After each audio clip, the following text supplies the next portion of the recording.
ठाणे महानगरपालिकेची निवडणूक आगामी 15 जानेवारी रोजी होणार आहे। आज निवडणूक आयुक्तांनी या निवडणुकीची घोषणा केल्यानंतर आजपासूनच आचारसंहिता लागू होणार आहे। महानगरपालिकेची यंदाची निवडणूक ही अनेक अर्थांनी वेगळी ठरण्याची शक्यता आहे। पहिल्यांदाच प्रचंड मोठा राजकीय चिखल हा या निवडणुकीमध्ये होताना दिसणार आहे। गेल्या काही दिवसांपासून सातत्याने अनेक जण निवडणुकीच्या प्रतीक्षेत होते।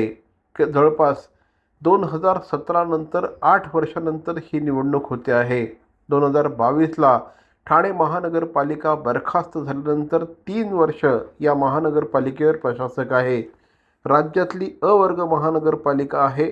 प्रचंड मोठं बजेट असतं, मात्र असून देखील गेले 3 वर्ष लोकप्रतिनिधींचं राज्य इथे नव्हतं। त्यामुळे आता सगळेजण निवडणुकीसाठी पुढे सरसावले आहेत। मात्र यंदाच्या निवडणुकीचे डायनामिक्स थोडेसे वेगळे आहेत, कारण या निवडणुकीमध्ये 2 शिवसेना रिंगणात उतरणार आहेत। ठाकरे बंधू एकत्रितपणे या निवडणुकीला सामोरे जाणार आहे। हा संपूर्णपणे नवीन असा राजकीय प्रयोग आहे। शिवसेना आणि भारतीय जनता पार्टीने सध्या तरी युतीच्या अनुषंगाने निवडणुकीला सामोरं जाण्याचं ठरवलं आहे।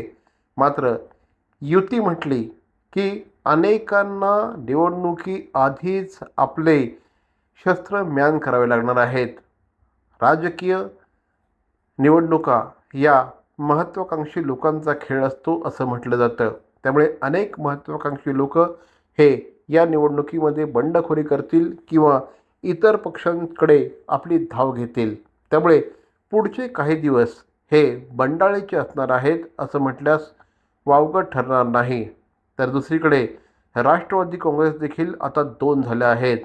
फक्त भारतीय जनता पार्टी आणि शिवसेना हे 2च पक्ष युतीच्या संदर्भात एकमेकांशी बोलणी करत आहेत।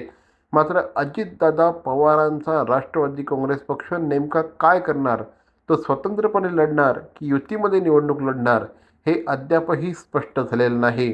तर तिसरीकडे महाविकास आघाडी म्हणून यंदाच्या निवडणुकीला महाविकास आघाडी सामोरे जाणार की काँग्रेस पक्ष एकला चलवरेची भूमिका घेणार, याकडे देखील सगळ्यांचंच लक्ष लागलेलं आहे। त्यामुळे ही निवडणूक खऱ्या अर्थाने प्रचंड मोठ्या प्रमाणामध्ये चुरशीची होणार, यात अजिबात शंका नाही। भवानी ज्वेलर्स ठाणे, पारंपरिक आणि आधुनिक दागिन्यांचा अप्रतिम संगम। प्रत्येक स्त्रीची पहिली पसंती भवानी ज्वेलर्स ठाणे। नक्की भेट द्या।